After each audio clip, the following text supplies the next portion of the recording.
Ladies and gentlemen, welcome back to another episode of the Vendors Table. Today we are joined by Margaret of Ornate Bridal. Woo! How are you?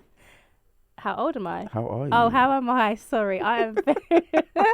Oh, we started. I am very, very well, Midday. How are you Good, today? good. I'm well, thank you. I'm well, thank you. Amazing. Finally good to have you in the studio. Thank you for having me. You're very welcome. Exciting. All right, well, I'll let you introduce yourself and your business. What do you do and why weddings?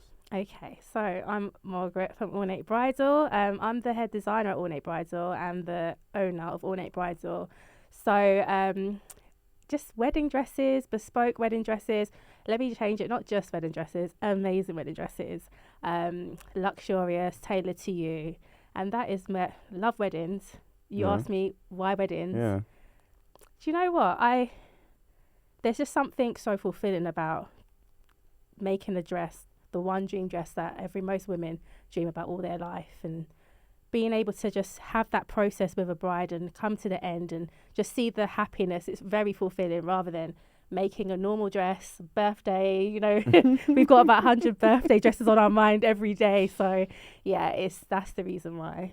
Okay, fair. Well, have you ever done like just normal dresses or birthday dresses? Or? In fact, I did have a brand called Chris. This is like from 2015. Okay. Am I looking at you or the camera? Just to make Whichever sure. one is Okay. comfortable for you. I'll look at you.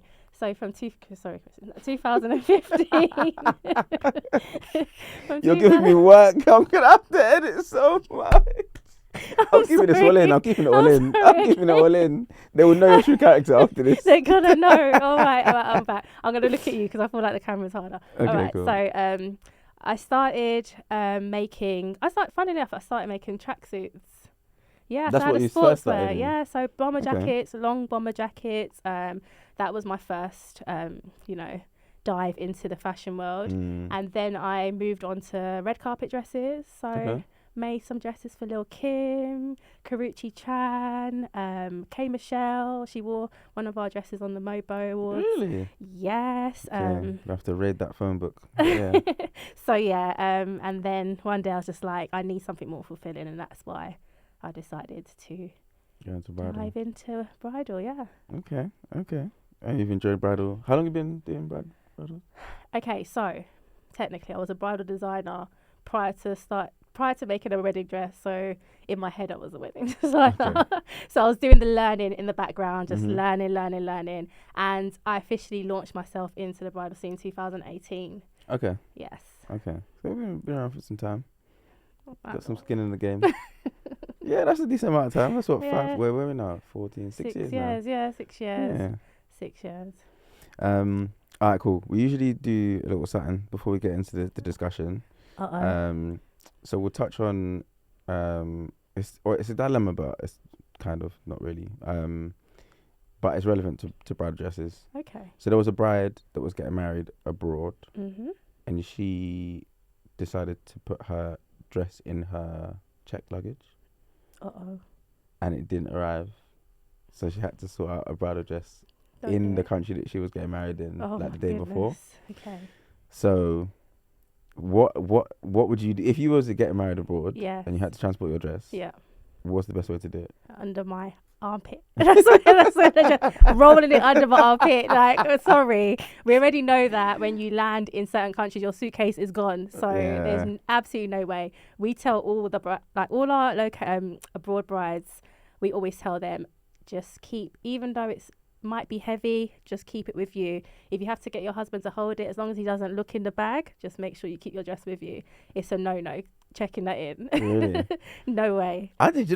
Before I even had that situation, I don't think I even would have really thought about it. I just thought, okay, it's a massive piece of clothing, chuck it in the hand, just check bag. No, but even men with suits, just keep it, because you're gonna be wearing maybe ASOS. ASOS is amazing, sorry, but like you might be wearing something much different to what you wanted to wear for your wedding day. So yeah, it's very much a gamble when you check anything in. It is a gamble. Yeah, it is a big roll of the dice though. That's why I'm hand luggage over anything. Yeah, definitely. All right, cool. Let's get into some discussion.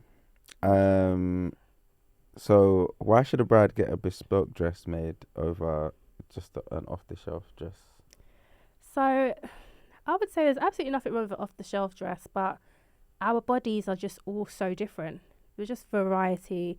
we variety, like there's so many different bodies. So when you think of a dress in the shop, you're getting the standard sizes, 8, 10, 12.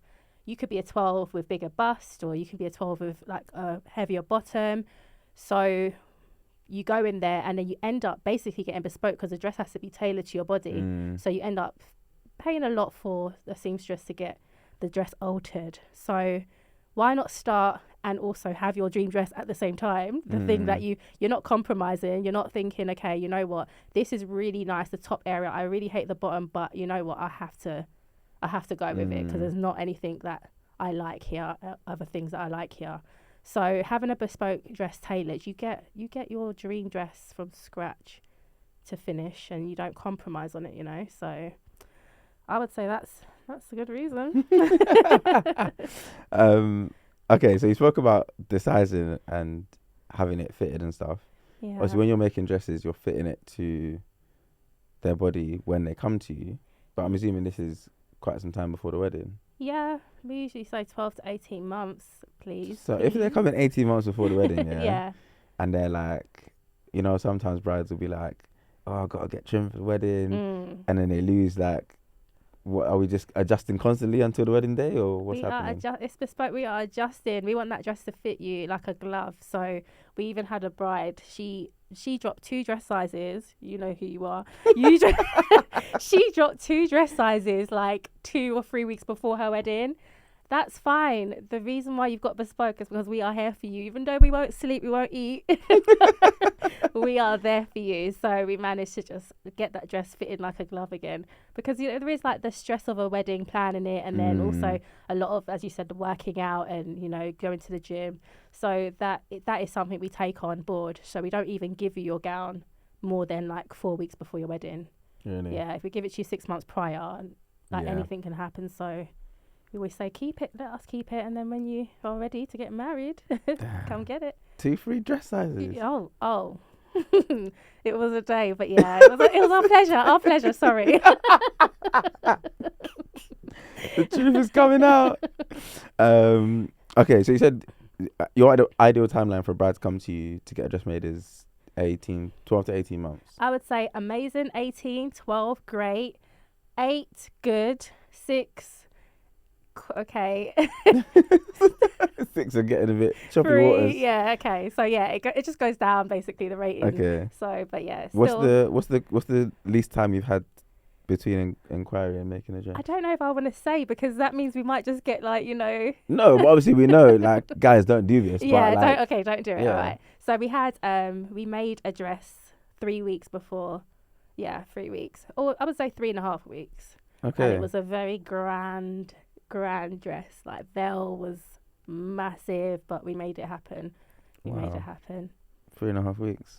Yeah. And that's consultation, design. You must have just lived together for 3 weeks, no? No, listen. As I said, we didn't sleep, we didn't eat. So yeah, we made it happen. We got it done. What do you enjoy most about the process of making a dress? Oh gosh, there's a few things. There's like the fabrics. I just anything that shines, glimmers, my eye just catches it really quickly. Like, love it, like a pirate. I just love it. So choosing fabrics, I'm very good in art. Thank you very much. I got a B in GCSE art, so I'm holding on to that for the rest of my life. So drawing, sketching, I just adore that.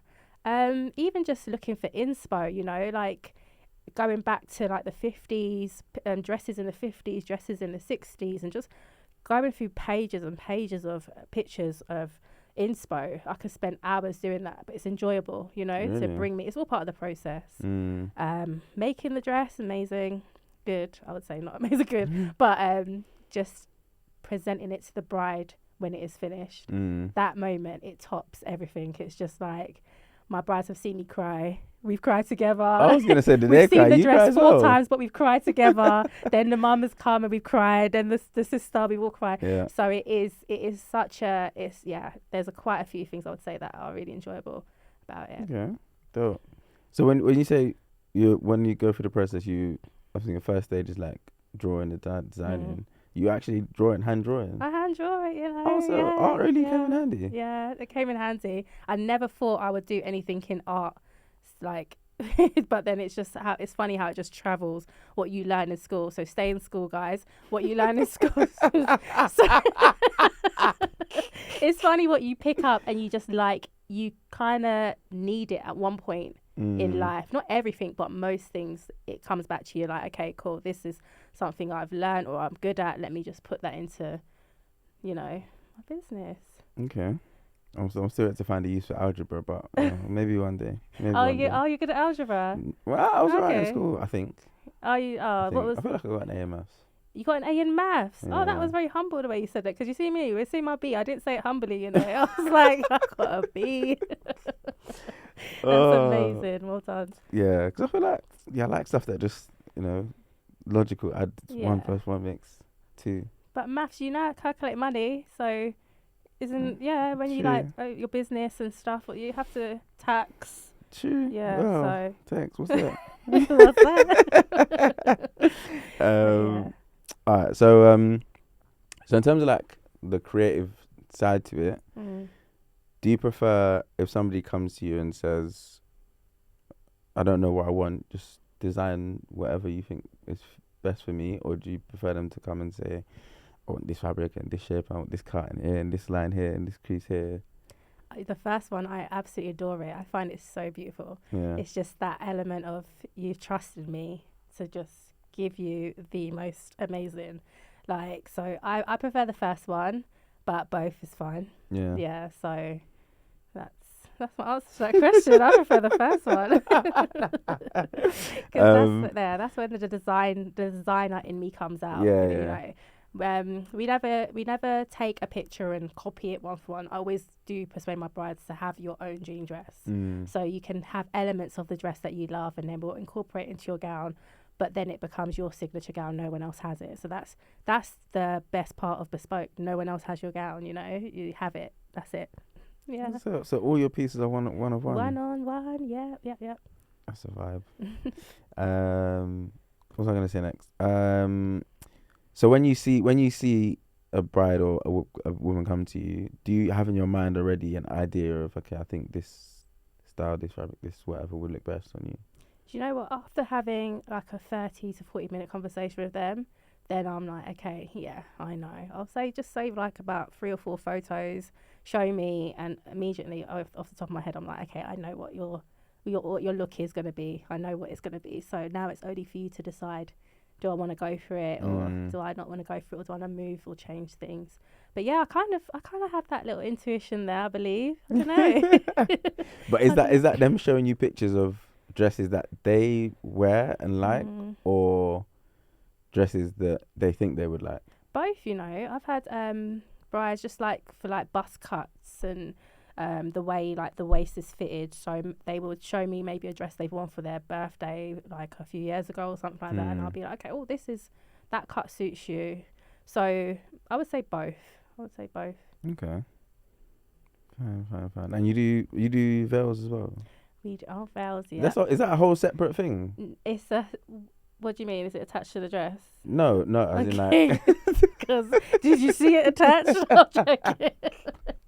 No, I meant like, is the veil like, because there are vendors that just do veils. Okay. Oh yeah, there is, isn't it? Yeah. Okay. No, we make the veil probably like 3 months towards the end of you having your dress. So if you just decide to go with a bespoke veil, we want it to match your gown. So the lace, the detailing, if it is lace, but we always say the veil tells its own story, because that is what you're doing. That's what you got on walking down the aisle.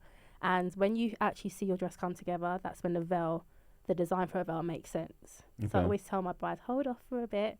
Let's get your dress, see it together, and then we can be like cathedral veil, embroidered veil, So wait, let's talk about veils then. Oh. Because I ain't got a clue about veils. Okay, let's do it. Let's do it. So they're like, what, an accompaniment to the dress? Are they meant to stand out? Are they meant to blend with the dress? When you're designing a veil for a dress, what's the process?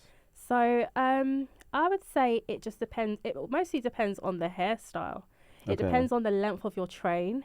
So these kind of elements make you understand. So also what your actual gown's doing. If you've got a busy gown with a lot of lace all over the sleeves and whatnot, I would say go with a more simpler veil. It is just for walking down the aisle, and like back in the day, it's not that common now, but the veil is so it's part of reveal. The veil. I don't know, actually. I think I made that up. So it sounded like you just in my head, I'm thinking of coming to America where they lift up. That's the vibe. So that is the vibe of the veil.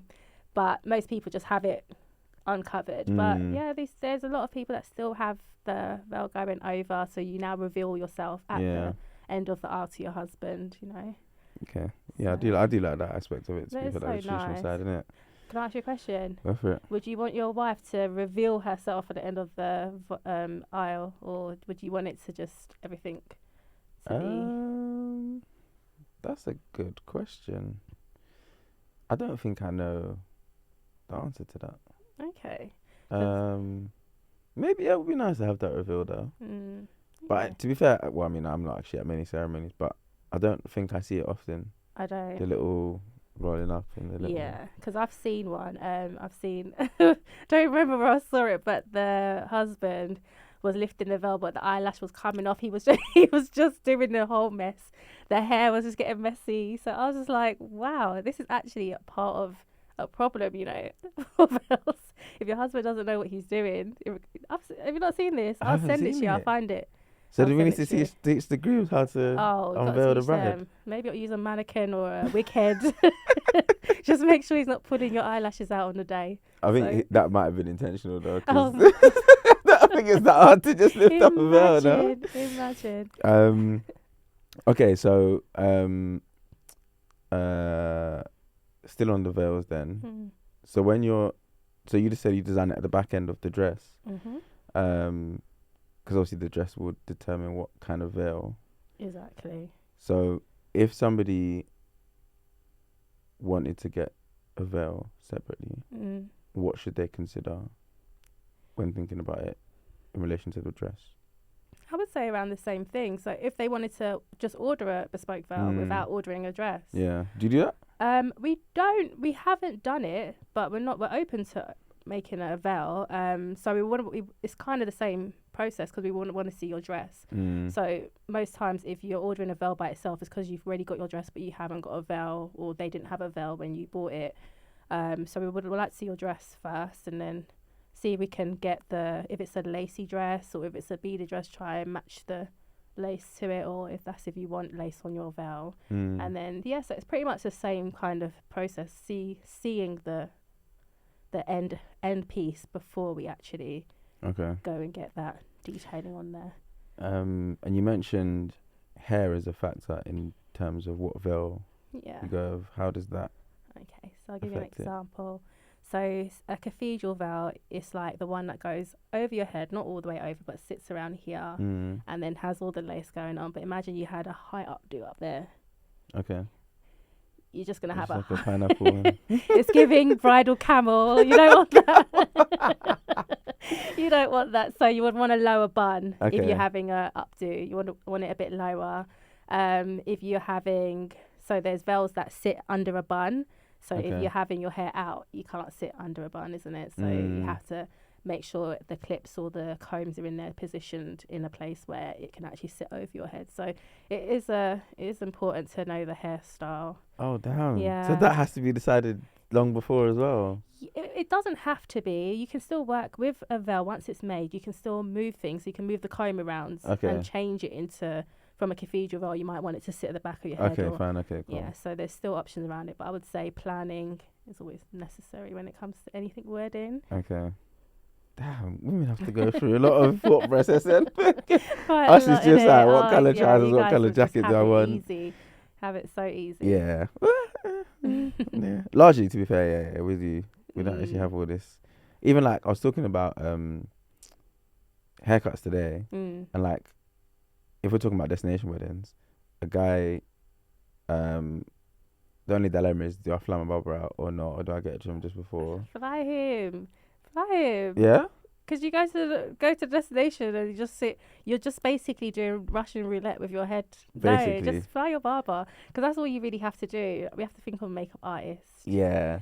Bridal hairstylists, you know, and you have your favorite vendors. So it's like if you haven't got connects in another country, you have to bring them out with you. Yeah. So you guys, that's minimal cost in regards to the bridal. I think so. Throw it in there. Throw it in. I think so. And they can do all the groomsmen as well. So oh, exactly. it's a win-win for everyone.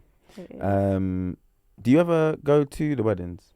Yeah. So you know what? Quite a few of them. So my brides will invite me to their weddings to dress them. So we have that option as a package as well. Going in on the day and just because they only trust me with their gown. They're like, oh, this bridesmaid might be a bit okay, cool, we got you. So and I'll just really just stay with them through the day and just have them together, you know, like when the photographer's taking a picture, there's not everyone that knows the dress that can actually lay it or get the right angles and stuff. So I really take that job seriously. So you're there like, no, wait, girl, that dress is gonna look good in pictures. So yeah, I do enjoy that, and it's just nice just seeing that, because we started from nothing, you know, and then grow into that moment is always just amazing. So when I can, I will literally go and just help out. So yeah. Lovely. All right. So when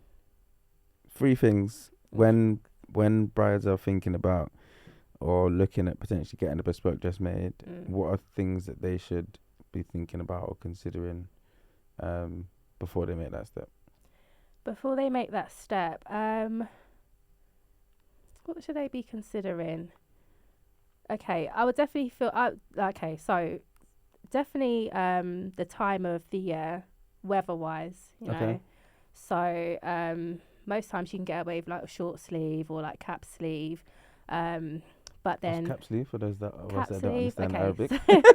So cap sleeve is just like a little fall over the sleeve. There's so many different styles. You can have like a big drape one or a small little one. It just falls over the shoulder with your bustier or whatever you've got going on in the front. So I'll say weather condition comes into it, or like time of year. I would also say like location. Obviously that still kind of comes under weather and location. So I feel like a gown, if you have like a grand aisle to walk down, you want your dress to kind of fill it, you know. Or if you have a small aisle, you don't want a grand dress to walk down the aisle. So little bits like that. Also the pasta on the day. I always get told I say pasta wrong. I say it like the food, but pasta. Yeah, I thought we were talking about stop it. Easily, but you know, never mind. We're good. I try. So you got to think about the pasta, because I do get some brides saying that the cleavage and stuff of the mother-in-law and take those in consideration, so mother-in-law doesn't get me at the end of the process. I don't want no smoke. That is hilarious. So yeah, did I give you 3? I gave you 3. I gave you 4 even. I think those are good gems in there. Toilet. Oh. How do brides go toilet in wedding dresses? I would just recommend to get out the dress and get back in. Oh, is it? Yeah, because is it a long process to get out the dress? Well, just go toilet before you need to walk down the aisle, because that's only really the main thing you need to be on time for, isn't it? Because the registrar. If you're during the party and you want to go upstairs or go wherever your bridal suite is and go to the toilet, then get out the dress and come back in, because it's a long process. Yeah. Because if you've got the fitted down to the kneecap, you can't pull it up. Or if you have a ball gown, the ball gown's inside the toilet. So it's like just take it off and put it on. Some things it seems longer, but it's easier in the long run. I hear that. Yeah. Because I've always because I've been at wedding, I'll be doing the wedding and it'd be like food time and they'll be like, oh yeah, the bride's just going to the toilet. I'm like, okay. And then back around, I'm like, that dress is massive. Like, how's she gonna get in? I've been to the toilet. That's a tight toilet. How you gonna go? And they're probably not going to the toilet that you've gone to. They're probably going to the main one. They probably have their own. Probably, like a nice, not nice. I'm not saying that toilets are bad. Yeah, but a nicer one. Yeah, and then also bridesmaids, girls. That's when you get your bride together. You help her get in, get out. This is true. She's back down in 10 minutes. You know. Bridesmaids have got duties. I've got duties, definitely. So. Have you got any wedding dress horror stories? Wedding dress horror stories. Funny enough, no. No. I'm just not with Ornate Bridal. I don't think we've had. There's no horror. I think it also comes down to like just back to the taking the dress and checking it in. Just that is more. That is more. I always feel like that is the thing that scares me the most when we have the location weddings. It's just, please, like, because sometimes you can tell a bride this and she might decide her arm is hurting on the day, or, you know, and I just get scared, even though it's not my bit, I'm out of it, but it's like, I'm just, we spent a lot of time on that, girl. We need you to walk down the aisle. So I don't have any horror stories, no. Okay. Thank God, and hopefully we never have one. Everything's all perfect over in Ornate Bridal. Yes, we love to see it. We love to see it. Amen. Okay, so going forward, where are we trying to go with Ornate Bridal? Ornate Bridal, we're just trying to go as wherever God's taking us. I'm a big believer in God, Jesus Praise Christ, the Lord, my hallelujah. Savior, amen. I feel like my plan, my story is already written. I'm just riding the wave to God's plan, you know. So there's times where I want to just slow down, not take a break, but slow down. There's times when I want to speed up, but God always has the last say for me. So in regards to that, I just want it to be a place where brides just know they're going to be looked after, loved, and really just comfortable that they can receive something they've dreamed about all their life, you know. I definitely want Ornate Bridal to have their own stores across London. I want to be in Dubai. Plural stores, yeah. Oh, listen, amen. So Dubai, I would say, I would love to be in the Emirates as well. Because it's cold here. It's cold here. I want to be able to say, I'm just in my office in Dubai. I'll be back, shortly. Yeah. Amen. So definitely that is on our radar, on our plans in Jesus' name. So as I say, it is just God's plan first, and we just ride the wave, do the work, God helps those who help themselves, and then ride that wave, that's it. Dope. Yeah. Where can the people find you online? Oh, by the way, we just opened a TikTok after I've been told off by not just my staff, my brides. They would say, okay, so we've come onto your Instagram. We've seen like 9 pictures. Are you still open? And I'm like, but we're definitely open, but we're not. I haven't been putting that content work in, but recently I have been doing content. I've even been chopping reels myself, just so that you know, and making them. I've been doing really well. Check out our TikTok, Ornate Bridal. I've done 90% of those reels. All right, we'll go there. We'll judge them harshly. Yeah, and Instagram, Ornate Bridal as well. ORNATE Bridal. And then also we've got our website. So that is for booking in your appointments and any information and whatnot. Get in contact with me as well. That's our contact for now. Okay. Is there anything else to join? No, the main ones are obviously having a website, Instagram, TikTok. I think having a Facebook, but linked to the Instagram. Facebook. We had a Facebook, or we have a Facebook. I think I've lost the password. Okay. They asked me for my passport. Passport? They want your passport number to get back into your Facebook. Okay. So we won't be joining Facebook, guys. We won't be joining. Twitter, maybe? X? Oh, sorry, X. Oh, I talk too much already. I won't be joining that. Yeah, to be fair, I think nowadays, TikTok, having a website, TikTok, and Instagram is fine. Okay, perfect. So we're doing better, brides. All the brides that have told me off. But we're expecting more. Okay. Post-wise. Okay, all right. Content-wise. I promise. What we saying? How many posts a week? A week? Oh, do you know what? But how many posts am I supposed to do a week? We'll make a commitment 10? Now. 10 posts a week. 10 posts. My son's in the background saying 10, by the way. Whoa. 10 posts a week? Yeah? 10. I would say we'll do one a day, a weekday. 5. So 7. 7 a week. 1 weekday? Yeah, weekday. Why? You're 7 days a week, though? Yeah.